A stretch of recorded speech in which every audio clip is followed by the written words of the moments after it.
Wherever was quietest. So hang on, I'm just going to read you my favourite bits and then we're going to bring on the headliner. Sorry, these fucking pages.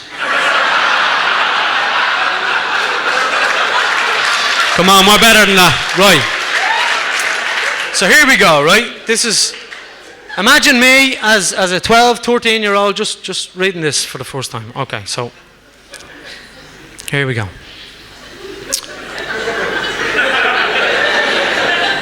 There's people getting semi-erect at the mere notion of what I'm about to say. They're going, this is fucking awkward, man. I can't wait for him to fucking finish this stuff. Okay, so here we go. As I say, me, 12, 13 years of age. He ripped open her blouse. I'll be honest, that would have done me back then. That would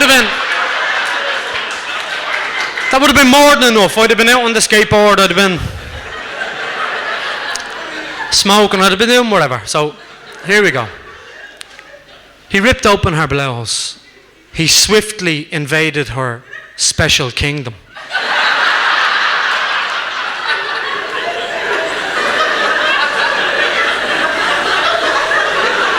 And was immediately greeted with a very warm reception. The heat generated from between her legs would have melted a fucking M&M. Obviously, I made that bit up. They don't allow advertising in Mills and Boon's novels. She was taken aback by the size of his cycloptic warrior.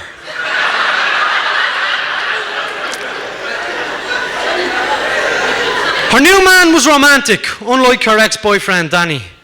Her ex's idea of romance was, for Valentine's Day, he bought her a pair of knee pads.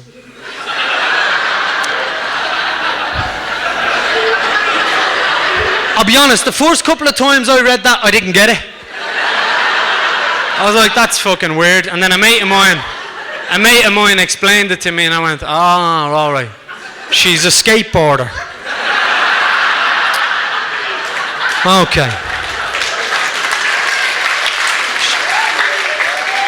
Our new man treated her like a princess. He opened doors for her, and most importantly, he didn't break wind in front of her. She appreciated that. Her ex-boyfriend Danny used to fart into his hand and throw it at her for fun and in public. She was more experienced than any of the girls he'd been with. She'd used both her hands and her mouth. His ex treated his erections like a lit firework. She held it as far away from her as possible, in case it went off. He ran his hand slowly down her back. He felt her skin goose pimple under the light blonde wispy hair at the base of her spine. It reminded him of the first one-night stand he'd ever had. She too had hair at the base of her spine. But it wasn't blonde, and it wasn't wispy. It was thick, and there was loads of it. From a distance, she looked like a fucking pony. Now again, I paraphrased that, I read between the lines. Okay, we're nearly there. He attempted to give her oral pleasure, but she declined. He thought it was because she was unselfish and wanted to satisfy his needs purely. Partially this was true, but she also declined the offer because she hadn't had time to shower that day. And the lips of her fanny were stuck to her legs.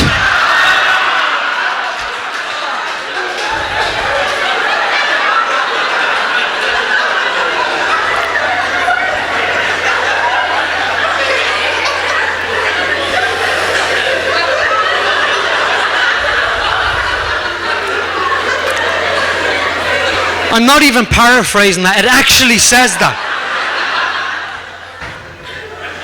Okay. Here we go, we're finishing now. She ran her foot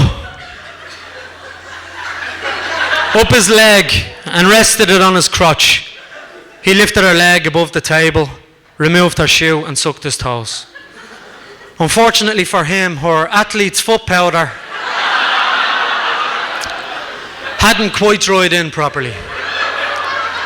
He pretended it had. He liked her a lot. Bit of romance there for the girls. He wanted it to be special. He didn't want the one night stand. He'd had too many of them. He was sick of them.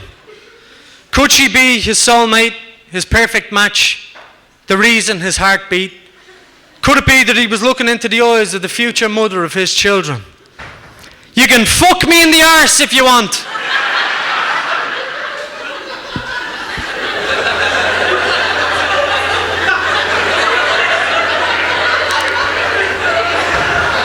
She said from over her shoulder.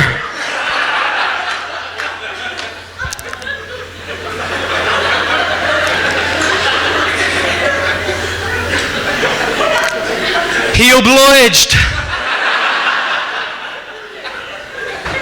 She climbed under the table and began performing fellatio on him. He was trying to suppress his natural urge to let go.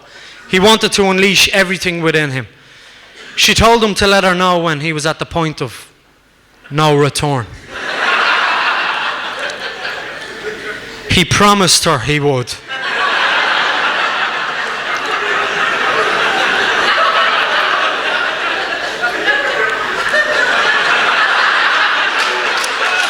He lied. Laughter Lounge, your Edinburgh headline.